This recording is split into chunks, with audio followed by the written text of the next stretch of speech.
welcome back to the channel, the Monster Caddy YouTube channel. So today I'm just going to run through some of the things that I've had done to the Caddy recently, such as welding and things like that. So without further ado, let me just take you through it. So first things first, I've had the rear axle centered properly. I'll throw up a photo so you can see what it used to look like. Basically what happened was the previous owner did not flip the axle properly, and it was the wheel was way too far forward. So now it is much more centered. It can't get any more further than that. Next, I've had both rear arches panels replaced and repaired. So again, I'll put up some photos so you can see what it used to look like. So yeah, this whole piece, brand new panel, no rust, and also inside as well.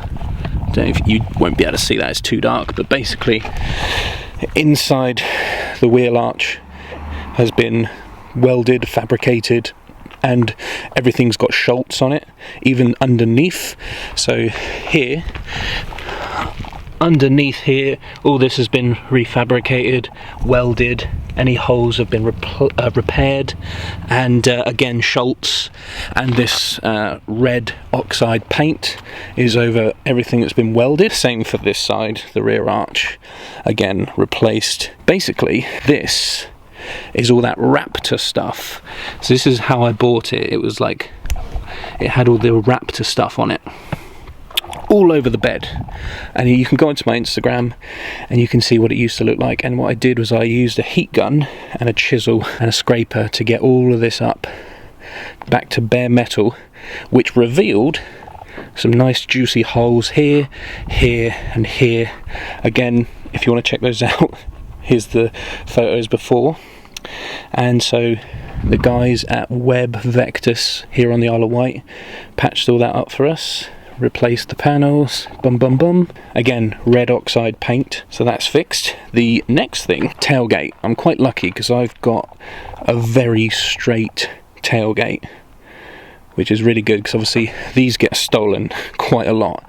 So I'm on my way to protect this and make sure it's secure. A lot of people put padlocks, and they have a little slice here and they put a little bracket through or something, and they have a padlock on either side. I'm not sure if I'm going to go that route or have something else which I've got in mind. When I first got the Caddy, I got it home and opened up the tailgate like such, and it basically just fell off in my hands. It just fell into my lap because this side down here actually snapped off, and I'll put a little photo of that here. I just rusted, rotten, and just snapped off, so I just had to catch the tailgate straight away. Again, that's just something that has been refabricated thanks to Webb Vectis, Jason at Webb Vectis. That's a whole new piece now, which is great, which means I can shut the tailgate as it's supposed to be shut. Next, the A-pillar. Again, I'm going to put a photo up what this used to look like.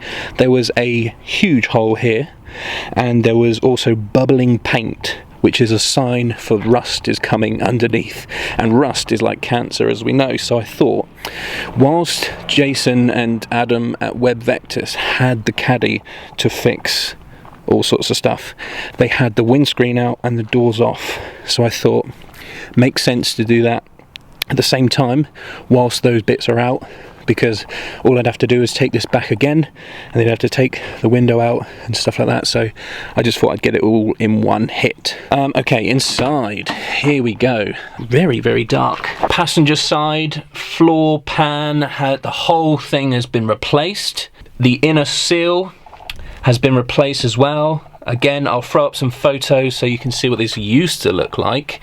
Massive, great big holes everywhere. But yeah, the whole thing's been replaced, and underneath the footwell as well, where you have your jacking points, has been refabricated. And all you see here, I should explain. Okay, so a very quick explanation. Inside, you'll see this very light green paint, and what that is protection, because when I was inside the cab, I ripped up all of the old, sticky, sound-deadening gunk, and good job I did, because I just revealed so many rusty, rotten holes underneath all that sound-deadening crap, and just stuff that the previous owners have tried to hide. So it's like, I'm glad I did it, but I'm also, it's like, oh, I've just revealed so many new problems. But, you know, like I said, in the long run, it was a good thing that I did. So what I did was I just sanded down and chipped up all of the sound deadening stuff. I got rid of all of the paint inside, and rather than just leave bare metal, I went to B&Q and got some Hammerite, I think it was Hammerite Rust Ease or something. It's basically like a paint that will protect it against any rust. So that is why the inside is covered in the green paint that you see. So yeah, back inside. So like I said, passenger side, floor pan, the whole thing. You can get a replacement panel online.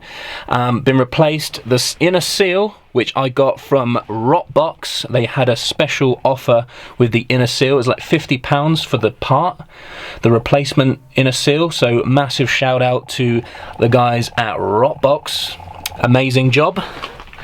Again, I don't know if you can see this because it's very, very dark, but driver's side, there was a lot of little miniature holes everywhere, so those have just been like repaired along the way.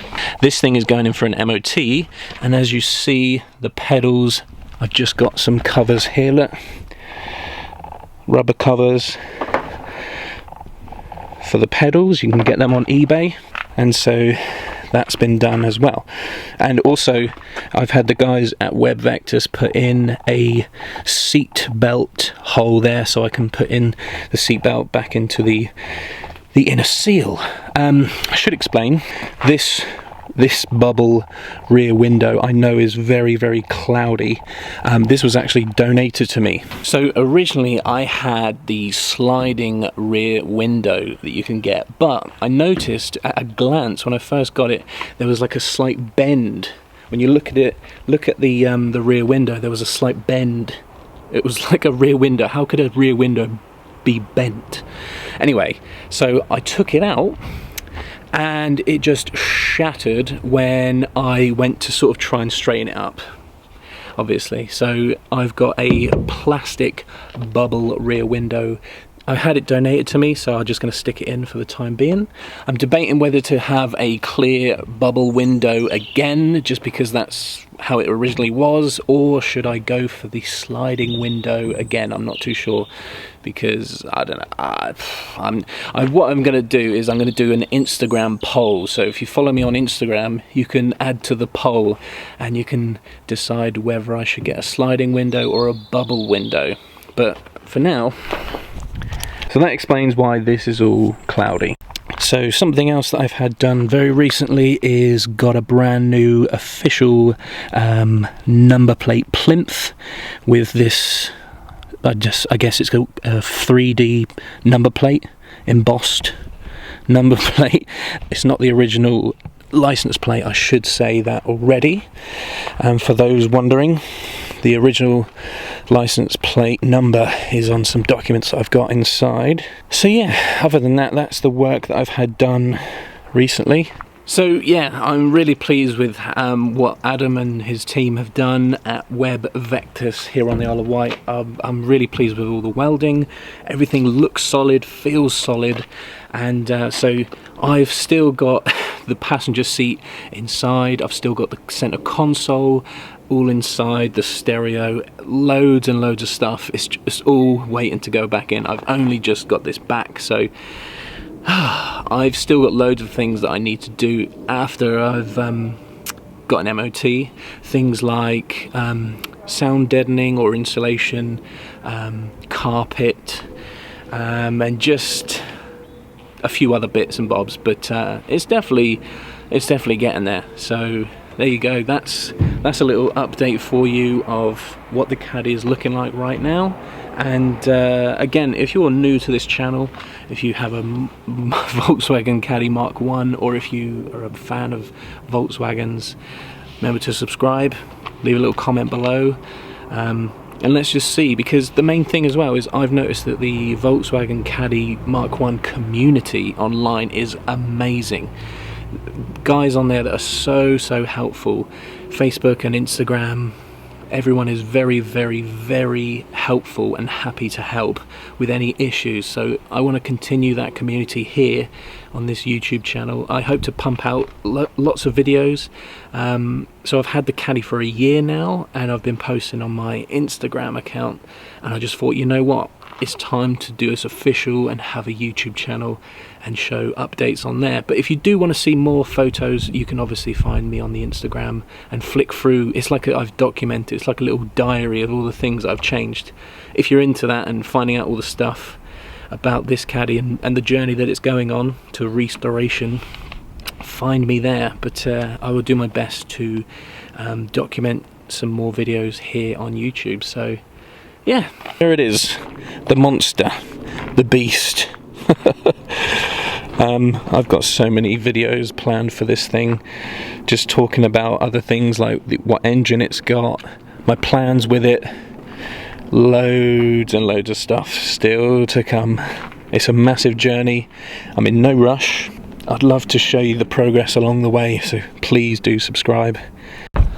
One thing I should mention before I go is that I have officially launched a Volkswagen Caddy Mark 1 podcast. There is absolutely zero podcasts out there that are specifically for caddies. So I've jumped in and got it. I'm going to do a podcast, and I'm going to interview people who also have a Caddy, talking about journeys, talking about stories and why people got into these beautiful machines. So again, I'll put a link below. You can find the podcast down there. It's on Spotify. It's just the Monster Caddy podcast. So please feel free to subscribe to that, because that's going to be pretty cool just to listen to if you're going on a car drive, or if you're just at work and you want to put something on your headphones or whatever. So yeah, it's going to be good, talking loads of shit about Mark 1 Caddies.